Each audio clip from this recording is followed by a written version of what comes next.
Kemakmuran bersama memudar saat miliuner dan pengangguran miskin di China tumbuh secara bersamaan. China melanggar tujuan kemakmuran bersama yang diusulkan oleh para pemimpin komunisnya, karena semakin polarisasi antara orang kaya dan miskin dengan peningkatan jumlah miliarder dan populasi pengangguran atau tidak berpenghasilan. Kemakmuran bersama telah menjadi kata-kata yang populer di China sejak 2021. Slogan ini dihidupkan kembali oleh para pembuat kebijakan Partai Komunis China, PKC, yang menekankan pada Kongres Nasional ke-20 PKC pada Oktober tahun 2022 dalam pertemuan sidang 2 tahunan bulan Maret. Dalam wawancara dengan The Epoch Times pada tanggal 24 Maret, ekonom Song Yun mengatakan bahwa kesenjangan antara kaya dan miskin di China semakin melebar, membuat negara semakin jauh dari kemakmuran bersama. Menurutnya, istilah ini hanyalah slogan politik. Pada tanggal 23 Maret, Institut Riset Hurun merilis daftar orang terkaya global Hurun 2023. Daftar tersebut menunjukkan penurunan jumlah miliarder yang tercatat dalam setahun terakhir. Namun, China masih memimpin dengan jumlah miliarder sebanyak 969 orang, atau 40% lebih tinggi dari Amerika Serikat yang menempati peringkat kedua dengan 691 orang, dan 5 kali lebih banyak dari India yang menempati peringkat ketiga dengan 187 orang.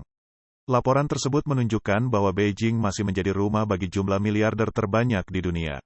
Menurut laporan Hurun dan laporan kekayaan China 2022 yang diterbitkan pada tanggal 10 Maret, jumlah rumah tangga dengan kekayaan bersih ultra tinggi di China dengan aset investasi sebesar 30 juta dolar mencapai 49.000 pada tahun 2022.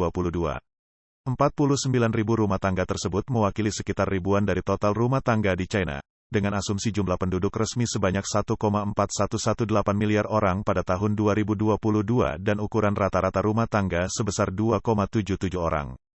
Tingkat pengangguran tinggi dan pendapatan rendah.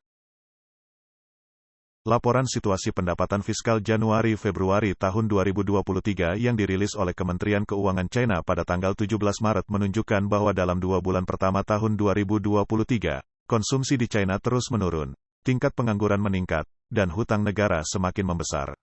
Tingkat pengangguran telah meningkat selama masa pandemi, terutama karena kebijakan nol kasus COVID yang menyebabkan penutupan banyak usaha kecil dan menengah. Selain itu, peraturan yang ketat seperti yang diterapkan pada lembaga pelatihan di luar sekolah, real estate, dan sektor teknologi internet, telah membuat pengusaha swasta frustrasi dan memaksa mereka untuk meninggalkan China. Ekonomi swasta adalah tulang punggung ekonomi China, dan jika gagal maka kemiskinan umum bisa terjadi di masa depan. Meningkatnya tingkat pengangguran di China juga tercermin dari penurunan pendapatan pajak penghasilan pribadi.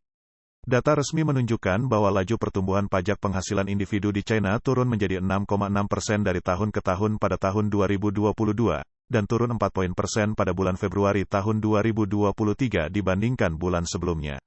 Selain itu, situasi pendapatan rendah yang memburuk menurunkan tingkat konsumsi keseluruhan di negara tersebut. Bantuan yang sangat sedikit bagi orang miskin di China. Di China, dukungan kesejahteraan untuk orang miskin sangat minim. Sebagai contoh, rata-rata tunjangan nafkah hanya sebesar 717 yuan atau sekitar 108 dolar per bulan di daerah perkotaan, dan 581 yuan atau sekitar 87 dolar per orang per bulan di daerah pedesaan. Dari 238 juta orang yang memiliki asuransi pengangguran, hanya 2,97 juta orang yang menerima manfaat asuransi pengangguran pada tahun 2022, 380.000 orang lebih banyak dibandingkan pada tahun 2021, menurut data pada tanggal 28 Februari yang dikeluarkan oleh Biro Statistik. Lebih jauh lagi, banyak warga China yang tidak akan menerima manfaat asuransi pengangguran meskipun mereka menganggur. Menurut laporan 2020 oleh Peterson Institute for International Economics, kurang dari separuh tenaga kerja perkotaan di China dan kurang dari sepertiga dari populasi pekerja migran di negara tersebut berpartisipasi dalam sistem asuransi pengangguran. Terjadi lonjakan aset miliarder dan jutawan China. Saat semakin banyak orang bergabung dalam banjir pengangguran, aset orang kaya semakin berkembang. Seperti yang terlihat dari laporan kekayaan China Hurun 2022, jumlah keluarga dengan kekayaan ultra tinggi semakin bertambah, lebih banyak dari keluarga dengan kekayaan tinggi dan keluarga kaya. Laporan tersebut menunjukkan bahwa keluarga kaya dengan aset 6 juta dolar meningkat 2,1%, keluarga dengan kekayaan tinggi sebesar 10 juta dolar meningkat 2,5%, dan keluarga dengan kekayaan ultra tinggi sebesar 100 juta dolar meningkat 3,5% dibandingkan tahun sebelumnya. Gagasan kemakmuran bersama tampaknya telah berkembang sejak pertama kali diperkenalkan.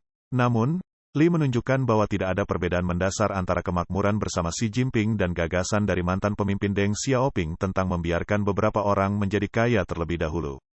Di dunia nyata, Partai Komunis China memiliki hak final dalam menentukan siapa yang bisa menjadi kaya dan siapa yang tidak dapat di China, kata Li.